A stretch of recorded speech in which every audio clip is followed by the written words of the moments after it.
నిన్న ఎన్ని గంటలకు మిస్ అయిందమ్మా పాప? 4 గంటల నుంచి కనపడలేదు సార్. 4 గంటల నుంచి కనపడలేదు.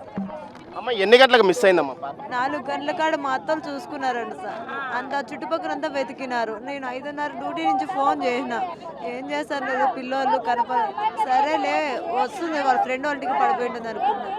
ఇంటికి వచ్చి వాళ్ళ ఫ్రెండ్స్ అందరికీ ఫోన్ చేసి ఎవరూ రాలేదు అంటే మళ్ళీ 7-7:30లో పోయి పోలీస్ కంప్లైంట్ ఇస్తే వాళ్ళు వచ్చి చెక్ చేసినారు. నేను ఒక్క అర్ధగంట వాడిని డోర్ పగలగొట్టేసినా బాగుండు సార్. డౌట్ వచ్చింది నాకు, ఆ పక్కన చుట్టుపక్కల చూడండి సార్ అన్న. ఆ డోర్ పగలగొట్టేసినా తెలిసిపోయింది, సరిపోయింది. నా బిడ్డ నాకు దొరికింది సార్ ఈరోజు. అమ్మా మీరు ఏం డిమాండ్ చేస్తున్నారమ్మా? వాడిని చంపేయాల, వాడిని నా ముందర తొడకొచ్చి చంపేయాల. ఏదైతే రిష్కా తల్లి ఆవేదన చెప్తున్నావో, ఆమె తమ తల్లిని తమ కుమార్తెని చంపిన వ్యక్తిని వెంటనే కఠినంగా శిక్షించాలంటే మీరు చెప్పండి అమ్మా.